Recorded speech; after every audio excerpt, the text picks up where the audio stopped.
Hello viewers, welcome to triple A cooking ideas channel. நம்ம இன்றைக்கி பார்க்க போகிறது கொண்டக்கடலை குழம்பு எப்படி பண்ணுறதுன்னு பார்க்க போகிறோம்.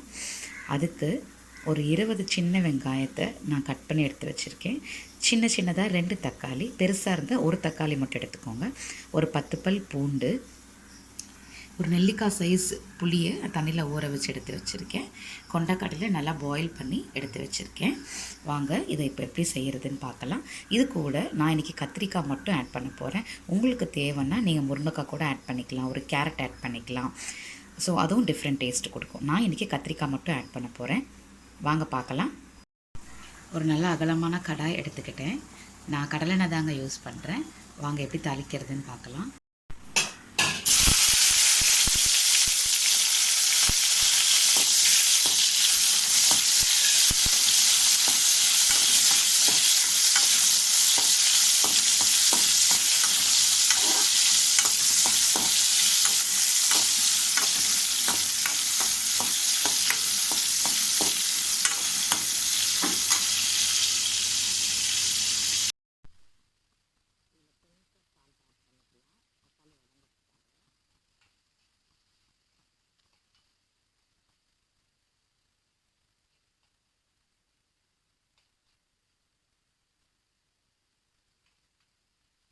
பாருங்கள், தக்காளி நல்லா வதங்கினதும் நான் கத்திரிக்காயை போட்டுட்டேன்.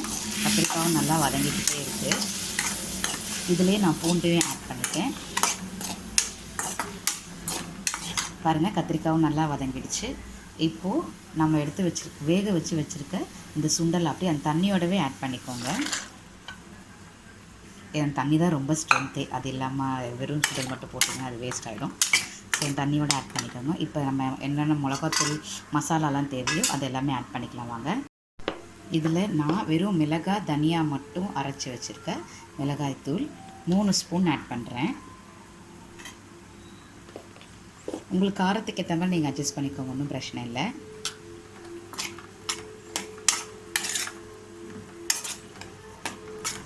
இப்போது நான் இதில் தேவைப்பட்டால் நீங்கள் அந்த குழம்பு மசாலா ஆட் பண்ணிக்கோங்க.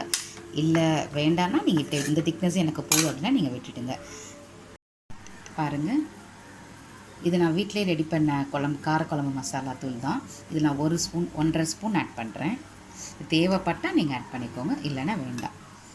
இது டேஸ்ட்டும் கொடுக்கும், அதே சமயம் நல்ல திக்னஸும் கொடுக்கும். அதுக்காக தான். இதில் இப்போ கொஞ்சம் மஞ்சத்தூள் ஆட் பண்ணிக்கலாம். பாருங்கள், இதில் எல்லாமே நம்ம ஆட் பண்ணியாச்சு. இதில் மஞ்சத்தூளும் ஆட் பண்ணிவிட்டேன். இப்போது இந்த கத்திரிக்காய் வேகிறதுக்கு தேவையான தண்ணி மட்டும் நம்ம ஊற்றிடலாம். நான் சின்ன செம்பில் 1 செம்பு தண்ணி ஊற்றிருக்கேன் இது வேகிறதுக்காக. இது ஆட்டோமேட்டிக்காக உங்களுக்கு வெந்துட்டாவே திக்னஸ் ஆட்டோமேட்டிக்காக கொடுத்துரும். நல்லா ஒரு கொதி வந்ததுக்கப்புறமா நம்ம எடுத்து வச்சுருக்க புளி தண்ணி ஆட் பண்ணிக்கலாம். பாருங்கள், நல்லா இறக்குற ஸ்டேஜ் வந்துடுச்சு. நான் ஒரு 5 மினிட்ஸ் தான் வச்சுருந்தேன். இப்போ தனியாக எடுத்து வச்சுக்கலாம். இப்போ எப்படி தாளிக்கிறதுன்னு பார்க்கலாம் வாங்க. பாருங்கள், நல்லா குழம்பு திக்காயிடுச்சு, கத்திரிக்காய் வெந்துடுச்சு.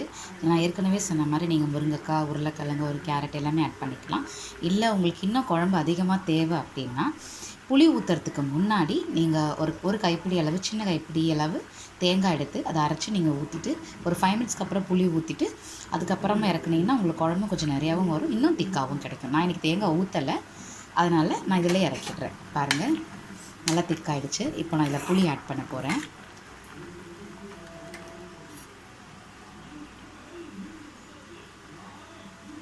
நல்ல வாசனையாக இருக்குது அந்த குழம்பு மிளகாத்தூள் நான் சேர்த்ததுனால. நான் சீக்கிரமே அந்த வீடியோ உங்களுக்கு நான் போஸ்ட் பண்ணுறேன். ரொம்ப நல்லாயிருக்கும், வாசனையாக இருக்கும். புளி ஊற்றியாச்சு. ஒரு 5 மினிட்ஸ்க்கு அப்புறம் நம்ம இதை இறக்கிடலாம். இப்போ நான் ஒரு சின்ன கடாய் எடுத்துக்கிட்டேன். அதில் 2 ஸ்பூன் எண்ணெய் ஊற்றி கடுகு போட்டு சின்ன வெங்காயத்தை நான் ஏற்கனவே கட் பண்ணி வச்சுருந்தேன் இல்லையா, சின்ன வெங்காயத்தை இதில் ஆட் பண்ணிக்கிட்டேன். இது கொஞ்சம் ப்ரௌன் ஆகிற அளவுக்கு நல்லா வதக்கிக்கலாம். பாருங்கள், நல்லா வதங்கிக்கிட்டே இருக்குது. இது ஓரளவுக்கு ப்ரௌன் கலர் வரும்போது இதில் கொஞ்சம் பெருங்காயம் ஆட் பண்ணிக்கிட்டு கருவேப்பிலை போட்டு நம்ம தாளித்து போட்டோம்னா அவ்வளோ வாசமாக இருக்குங்க.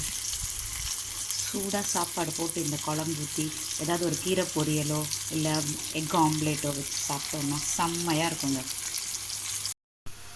பாருங்கள், நல்லா ப்ரௌனாக வதங்கிக்கிட்டே வருது. இப்போது இதில் கருவேப்பிலையும் கருவேப்பிலை போட்டு நல்லா ஒரு கிண்டு கிண்டிட்டு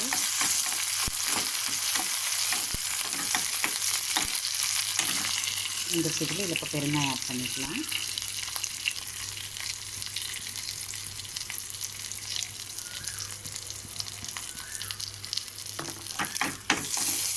சும்மா ஒரு வதக்கிடுங்க.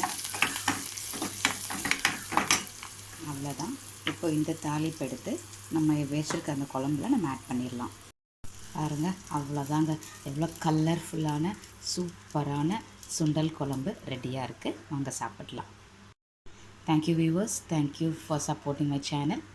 சப்ஸ்கிரைப் பண்ணுங்கள், மறக்காமல் பெல் ஐக்கனை கிளிக் பண்ணுங்கள்.